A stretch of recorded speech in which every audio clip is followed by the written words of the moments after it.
It's often called the holy grail of porno spoofs. The porno spoof so rare that many people even deny its existence.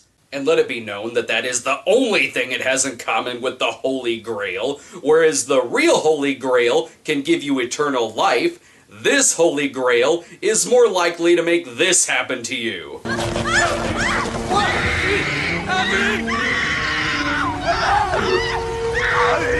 But what makes this film such a hard get? It's not like it's made by some obscure, no-name director in the business. The movie is directed by Buck Adams, the same porno spoofer who brought us Twin Cheeks, Edward Penis Hands, and oh, fucking fantastic. I wonder if this movie will find newer and more interesting ways to fetishize a fucking green screen. In making Super Hornio Bros, the filmmakers went through an even bigger headache than playing Paper Mario. Sin City Entertainment financed the project at first, then dropped out, until Midnight Video put their cash in for the film to be finished, on the condition that the 37-page script be turned into 2 movies. Jesus Christ, imagine if that happened to someone like Michael Bay, a director who needs 37 pages for 2 minutes. Also, the 3-day shooting schedule was cut down to 2 days. That's pornography, where even the shooting schedules prefer to be circumcised. So in 2 days, with a 37-page script cut in half to 18 pages, it's still pretty impressive that Buck still managed to turn in an 80-minute movie. Actually, come to think of it, it's not that impressive, because it's padded with about 60 minutes of soundstage fucking and 20 minutes of parody. It's easy to assume that the difficulties behind its production is the reason why it got such a limited video release, but I'm willing to bet that it's because the movie itself is one of the most confusing and limp-wristed parodies I've seen in a while. Most people seem to base their knowledge of the movie on this picture. Newsflash, that picture is not actually from the film. That picture looks like it was shot by someone who has actually played a Mario game. This movie seems to use the Friedberg-Seltzer method of parodying material that the writers have never seen, or in this case, played. Now let's dive balls deep into this mess of herpes known as Super Hornio Bros. Oh well, apparently it opens in Super Mario Galaxy, that's nice. Getting a little ahead of themselves, they completely skipped over the Virtual Boy era.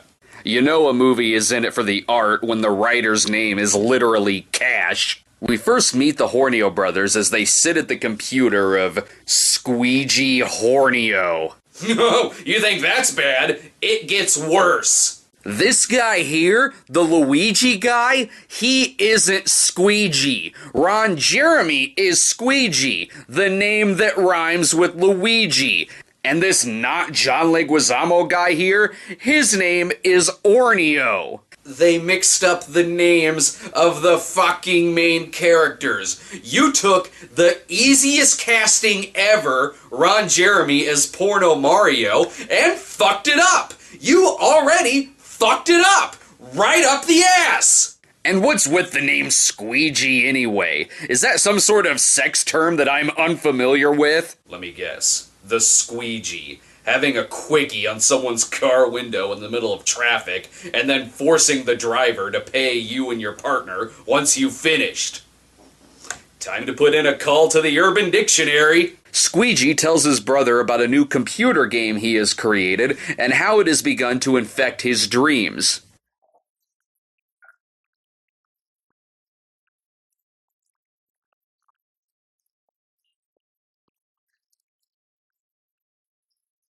Oh, imagine if they got the $5 extra from the original production company. They totally could have showed all of that, instead of just explaining it. Squeegee and Ornio begin to daydream about all the possibilities that could come their way if their new game takes off.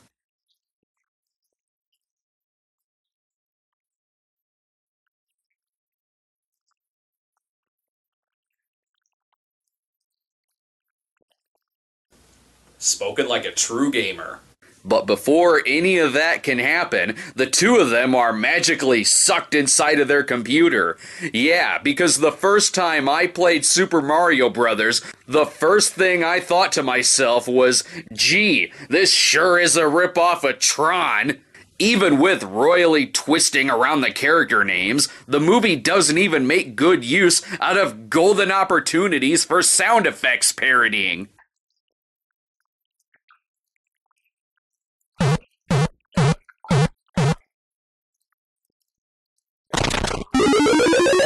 You see, this is how you make a fucking porn parody. Once Squeegee and Ornio are transported into the German production of Hamlet, they happen upon their level 1 boss, the Bondage Queen. Truly a confusing game enemy, because no matter if you defeat her or if she conquers you, it's still gonna cost you some coin. Ornio decides to skip past the Bondage Queen boss, and no, they don't do a penis warp whistle joke. Squeegee stays behind to take her on all by himself, and that takes up 15 minutes of the movie. 15 minutes? That doesn't make sense. The sped up music kicks in after 5 minutes. That means the rest of this sex scene should have looked like this.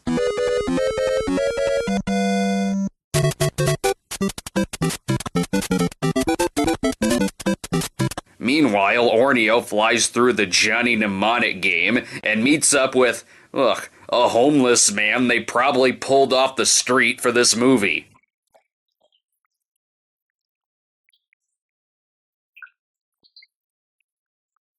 Lovely. It's nice when you can actually see the STDs on screen.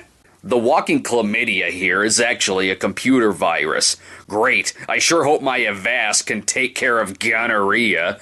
The computer virus informs the brothers that the princess has been kidnapped by King Pooper. And to think, if this movie was a spoof of Super Mario Bros. 2, the villain could have been named Genital Wart.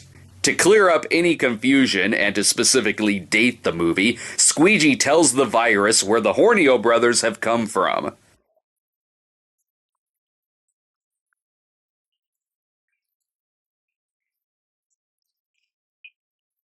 Oh, now who doesn't love 1993? There was In Living Color, UB40, and all the Crystal Pepsi you could ever ask for. Also, let's not forget that the virus himself must love 1993 because he talks like Ren from Ren and Stimpy.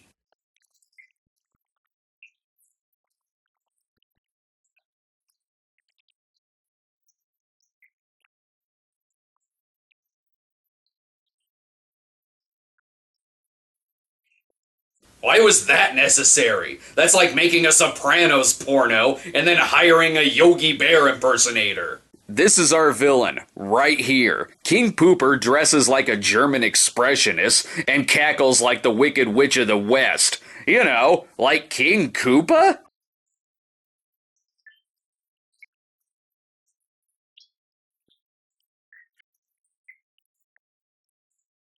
Wait a minute, I recognize this mug.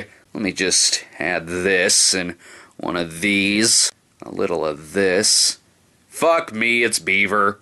Yep, that's Buck Adams himself. He likes to fuck the audience behind and in front of the camera. While Squeegee and Ornio look on, King Pooper fucks some random girl in front of the princess.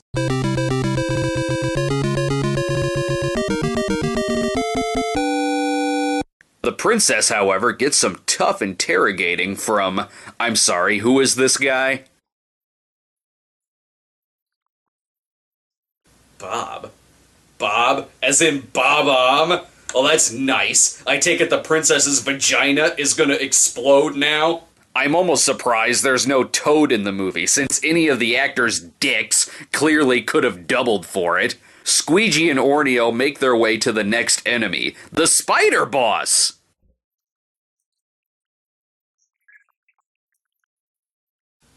Jesus, Ron, you could at least pretend to care that you're in this movie.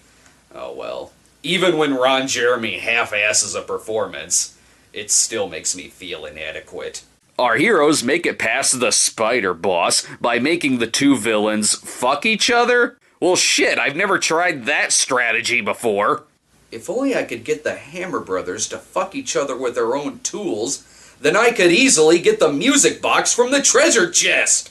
Yes, I know the music box is the worst weapon, but the music is really soothing. In order to save the princess, Squeegee and Ornio must choose the right door, in what I can assume is the hallway in the Midnight Video offices.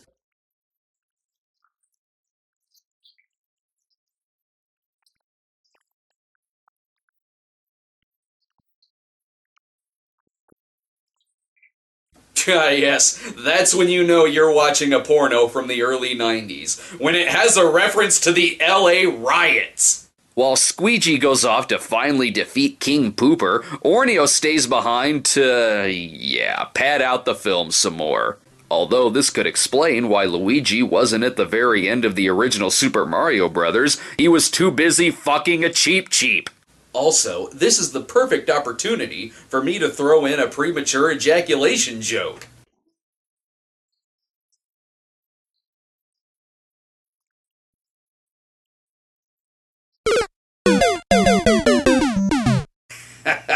I just made the movie 20 minutes shorter. Okay, so we're finally at King Pooper. The epic battle is finally here, and what, he's just untying her? The only way this fight would be any easier is if he was wearing a tanuki suit. And that makes sense. His dick is already a statue.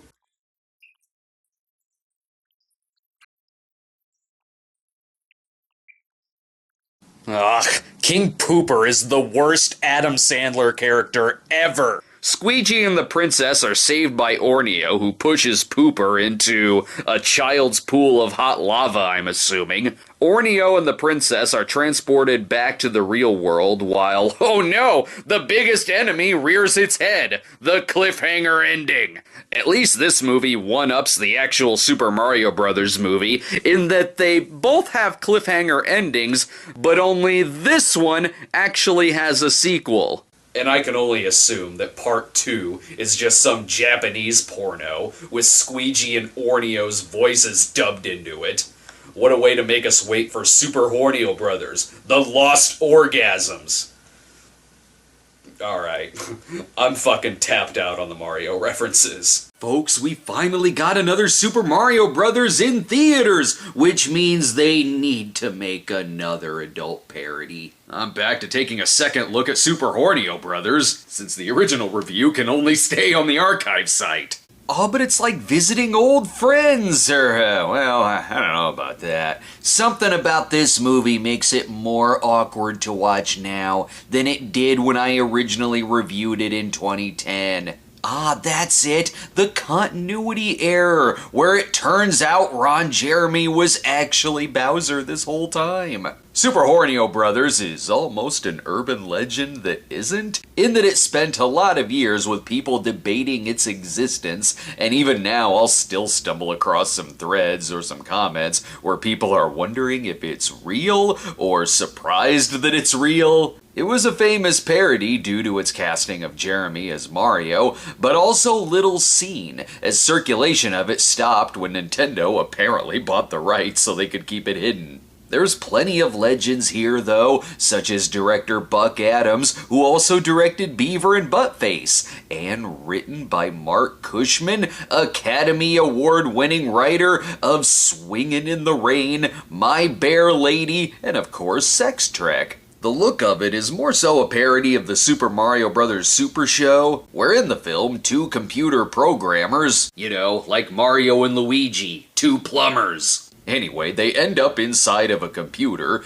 and can only visit Pornhub, apparently. Maybe they'll see the uncut version of this review if they hang around long enough. Ah, from Midnight Video, the logo that looks like I'm about to watch a shot-on-video horror movie that may play on late-night television or an adult film. Either way, it will come in a big box. This logo is far more advanced, though. What prestigious film is playing on the movie channel tonight? But the best logo, looking like an early 90s science fiction Nickelodeon show, isn't even a logo, it's the opening credits. Oh, cute. Mark Cushman going by Cash Markman. I know it's you! Might as well credit himself as This Ain't Mark Cushman, a XXX parody writer. If it doesn't have that VHS tracking problem, how else am I supposed to get turned on? The logo is like the 1993 movie, while the parody itself looks like Hoskins and Leguizamo trying desperately hard to understand the script. In it, Mario has a very vivid dream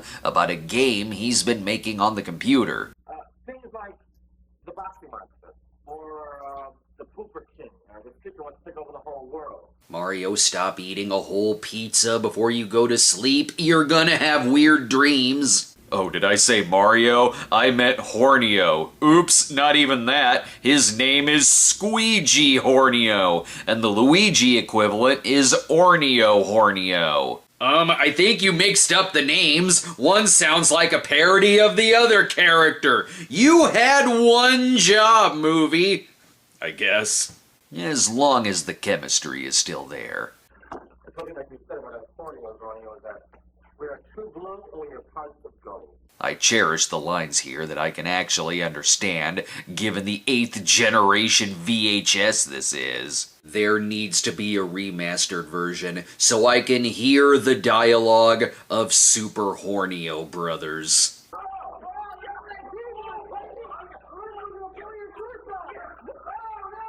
Or do I really want to hear the dialogue? In fairness, that was the excited reaction that I had when I finally got past the abominable snowman on Ski Free. Brace yourself for the effects of our heroes ending up inside the computer, and that's actually better than I thought it would be. And I had the sneaking suspicion the Lawnmower Man would have something to do with this. Oh, now I recognize these characters. We are the Super Hornio Bros. Don't lie, you're Pitfall Harry from the inferior Super Pitfall. Here's the plot, they gotta figure out how to get home. Hornio, we are inside that black void that exists in a computer monitor when the computer's turned on. Said with severe confidence. But if they're in the computer, where's all the sandwich crumbs he drops that end up inside the machine? They're even running into several characters he created for the game. What game have you been making, Mario? This game seems stupid and very easy. Where they have to work on the dialogue just a little. People come to Super Hornio Bros. For the video game parody, but stay for the political commentary. Yeah, you go on, brother. I'll stick around here for a while. Luigi will keep himself entertained with these grade A special effects. Wow! This place looks just like the place I came from. You came from the trailer to Johnny Mnemonic? Hold on, boys. The producer just showed up. Hey, could you please tell me where in the hell am I? You just snorted half the budget, didn't you? I guess this is a computer virus?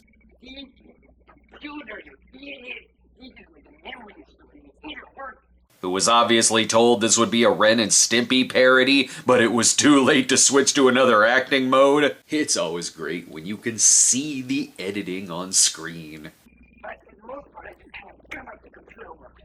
Make a mess of it. You must know how the computer works. How long was he rambling before they were like, okay, let's just cut it off here? With the stock Space Arcade sounds in the background, it's hard to hear what they're actually saying. All you need to know is Mario is no longer missing. He is off his game, though, and misses the high five.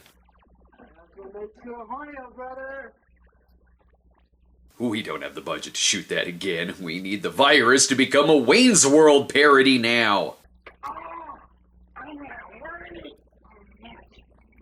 This movie is a lot of spoofing of other things, and also standing around awkwardly and saying, hey, Luigi, why don't you go over there or something? Or just standing around awkwardly and saying nothing.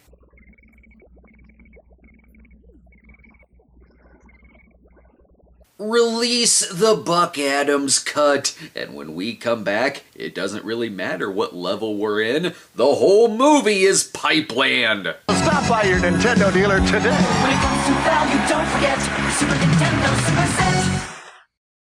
This is a very important room in the game. It's the superimposed special effects that we just saw room. And oh yeah, there's also a princess who has been kidnapped by Buck Adams as King Pooper.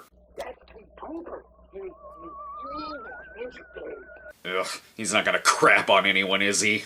The virus tells them that only the princess can help them get back to the real world. Why is the virus helpful? Thank you, guy who exists because we need someone to straight up just tell them what they need to do. He's the classic game character, Mr. Walkthrough.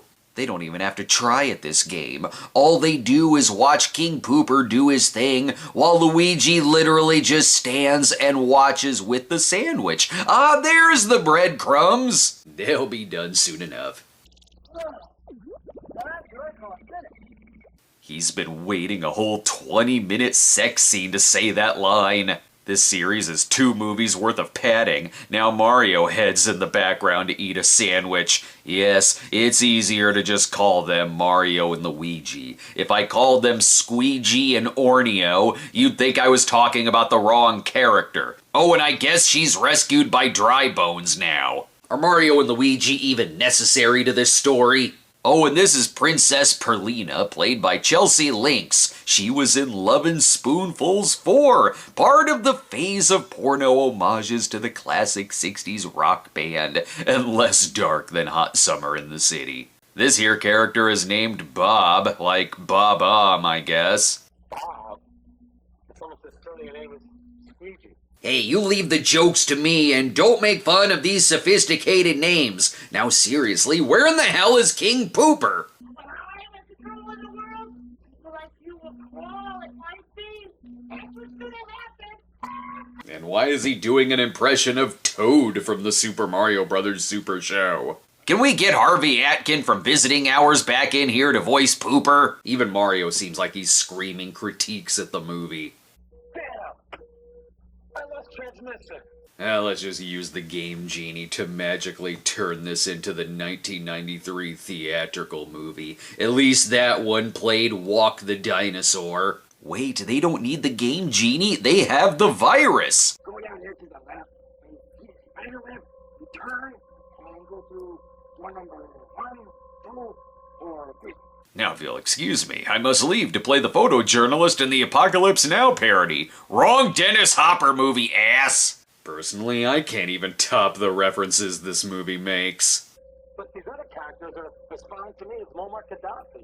Now that we've gotten the Muammar Gaddafi references out of the way, let's sexy this up a bit by showing stock effects from a Bible Network infomercial. And then they can get to the spiderweb set. It's all we had in our budget. Let's take a break. The girls are gonna be at it for a little while longer. We are back, people. And I think their building may be on fire. Turns out that's not a science-y sounding effect at all. It's the fire alarm. Get out of there, you idiots! Hurry before the fiery stock footage comes in.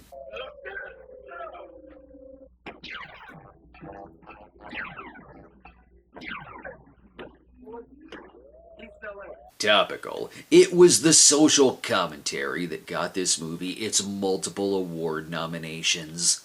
And once again, I can't hear anything because of the effects.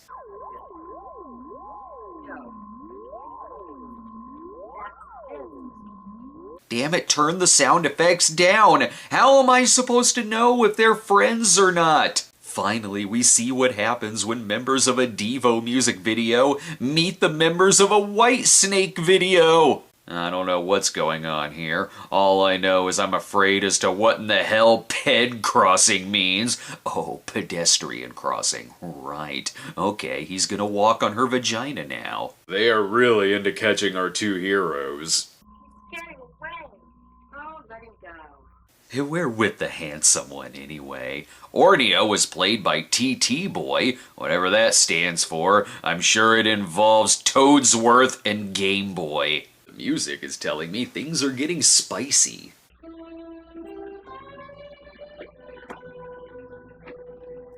Thank you for adding the sexy sex. I wouldn't have known there was a sex scene going on without it.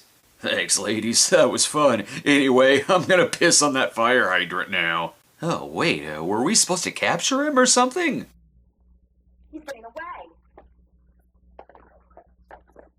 Ooh, will this be the chase scene? Will the music get super fast because we're running out of time? Yes, it's looking just great right now. Nope, King Pooper just figured out his antenna to get all of the good channels. Just like in the video game, when Mario distracts Bowser and then Luigi pushes him into a pool of movie smoke.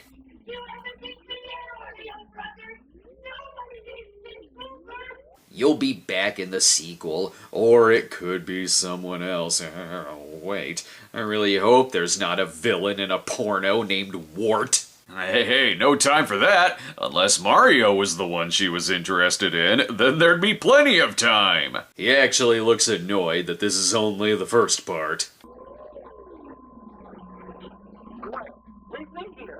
Screw him! We weren't even that close of brothers anyway! Leave him, but get me the hell out of here before they set up for the second movie! This parody was originally commissioned by Sin City Entertainment, but they left the project. Maybe they decided to put their money into that other movie. It was the far bigger budgeted one, clearly a safer bet. So instead, Midnight Video came in to help fund the $20,000 budgeted film. But they did ask Adams to cut back the script, which was only 37 pages anyway, yet they also wanted him to split it into 2 movies. Here's a sneak peek of the second.